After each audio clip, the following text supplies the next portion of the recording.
Welcome back to Artist on Record, your ultimate intimate conversation with your favorite artist. And if it's your first time here, subscribe and hit the bell to be notified. What are you waiting for? In the meantime, I'm bringing you one of my favorite singers of all time. We're going to have a sit down with him.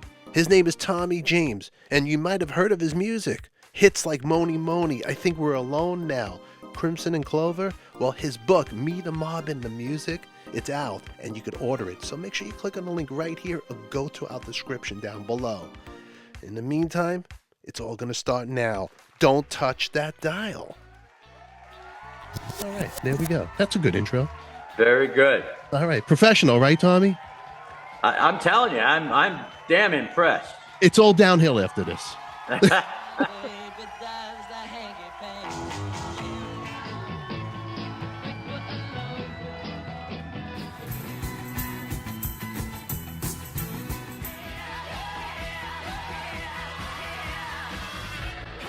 Mr. Levy, were you also told by the FBI that you were going to be killed by the mob? Yes.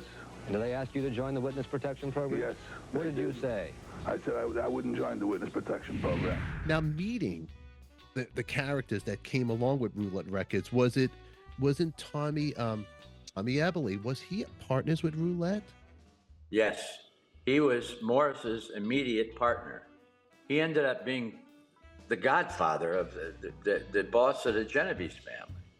When Vito Genovese died in Atlanta in prison, it was he died Valentine's Day of 1969. Tommy was his right arm. Tommy would go to Atlanta and come back and tell the rest of the guys what the orders were. And he was Morris's immediate partner. And these guys loved coming up to Roulette. They would hang out in Roulette like a social club.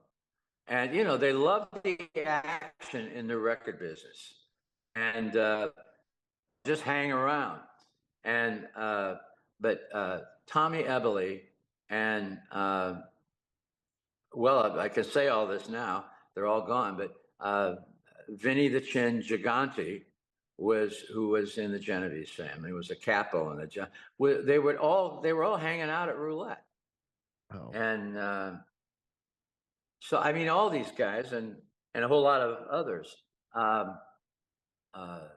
Tony Salerno, who became Tony Soprano, you know, in the Sopranos. Yeah. And so I mean I shook hands with all these guys and met them, and Morris introduced me to them. And so there was this caravan of people up at Roulette that, you know, I learned about over TV news. These, these gangsters that you heard about on the news, and they'd come up to Roulette and hang with Morris. And Morris wasn't a made guy. He was Jewish, and he was as they say, an associate. But you know, and I'm a hick from the Midwest. I'm a kid. I'm 19 years old, and so all I can say is that it was such an interesting perspective that I was in, because I'm a civilian, obviously. Yeah. And but had to be very careful because we couldn't talk about any of this stuff. There's a story in here that you mentioned your last time with Tommy, when you played your show. I think you're in the office and you spoke with him, and Morris was playing my latest record, which at that time was Love Song. Baby, I'm gonna sing you a love song. Tommy comes up, puts his hand on my shoulder and says, we're very proud of you. We're really proud of you. And I said, well, thank you. The first people you got to convince are the people in your own corner. And without them, you're not going to convince anybody else. He said, well, we are, and I want you to know. And that was the next night, Saturday. That was on a Friday. The next night, he was assassinated. He was killed out in Brooklyn. And all hell broke loose at that point. And so anyway, what I'm saying is that Uh, I don't know how many people he gave compliments to like that, but it couldn't have been too many. And I was, these guys, they live hard and they die young and they die quick. And it's a, it's a terrible thing because that life, I can't imagine why anybody would choose that life because uh, it is literally so freaking dangerous. I don't know why anybody would choose to do that because there's never a peaceful moment. You don't know if death is coming from a cop or one of your best friends. And I had to get out of there, but I mean, that didn't happen until 74. You can't have a normal conversation with one of these guys, but basically. you being around these people, and when you heard he was gunned down, he was actually leaving. For everybody out there, he was, I believe, leaving his girlfriend's home, and he got gunned That's down in right. front of her place. And And we're playing in Brooklyn that night at the Brooklyn Paramount Theater, where right. Alan Freed used to have those incredible concerts. And we happened to be playing there with the Grassroots that night. And as I'm leaving and going back, that's when it happened. Uh, you know, and Monday morning, I went up to Roulette, and the place was just crazy because that was Morris's partner. And what was going to happen? Nobody knew what was going to happen. Yeah. And there had just been a big gang war in 71 in New York City.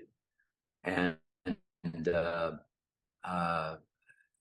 so what was that going to start up again? What are we talking about here? And it was an awful time. And I knew at Yeah. that moment I had to get out of there. I was getting out of there. And then plus you're making them money, so then who knows who's after you? You're thinking in the back of your head, right? Well, I had a conversation with my attorney in 71 when a big gang war broke out in New York when the Gambinos were taking over New York. And of course, Morris was on the wrong side. And I was told that it would be a real good idea if I left town. Morris took off for Spain um, with Nate McCalla, his bodyguard, and took off for Spain. And we were all left there holding the bag.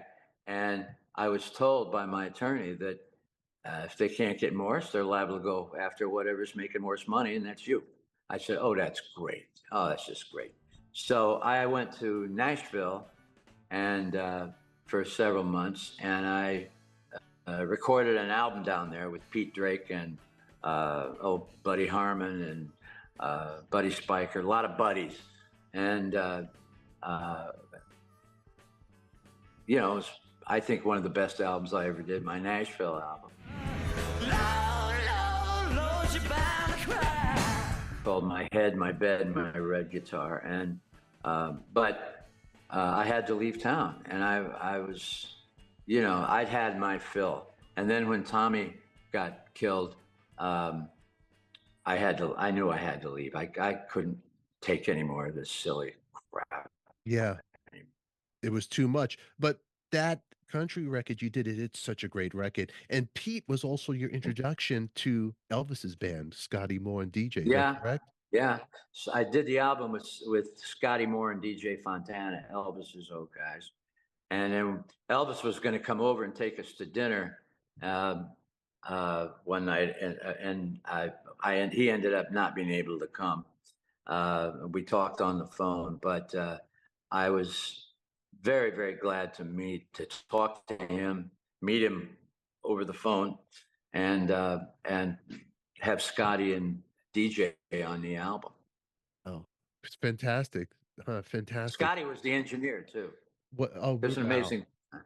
Just to play with him, the knowledge you picked, you could see his hands, what he's playing. And oh, he was his incredible technique with the country licks. Mm-hmm. He was an unbelievable musician. He really was. And he took it all for granted, no big deal, one of a kind. So then in 72, when after Tommy Everly was killed, I just decided I'm not making any more records. And Wow. it took me 2 years to convince Morris that it was over. And Morris then finally let me go in '74. And I ended up signing with Fantasy Records out on the West Coast. I got as far away from New York as I could. But Fantasy, who had Credence on their label as well, I believe. that's right. Right? That's right. That's right. Yeah. And Tom, that so was a time in your life that was like you didn't know what was going to go on with Tommy James now, like which way you were going, basically. that's right. I ended up coming back. We did 2 albums Hmm. for Fantasy. They did okay. But then I came back and had another hit record with Three Times in Love, and I signed with Millennium Records.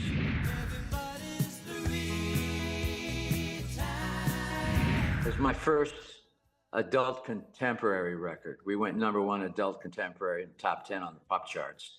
But I was an adult and quite contemporary. So anyway, that was my introduction to being an adult artist. The music is fat. Let me tell you, I went looking. You could go on. I'll put a link for your website so everybody could check out your music, and you on YouTube. You have a YouTube channel too with a bunch of songs that you probably never heard for my audience watching. Besides all the hits that you know of, I think We're Alone, Moni Moni. But you, the one thing about you, Tommy, is you know how to do a melody, and that's what a song is all about—a melody. And you just Oh, thank you. your vocals and your singing and your phrasing, it's beautiful. It's beautiful. Thank you. And it's true, it never gets old, never dies. It's something that'll live forever. But your melodies are the storybook of people like our lives. You know, in 1966, I never dreamed that in 2024 I'd still be playing hanky panky on stage and they'd still be moving and screaming. So I'm really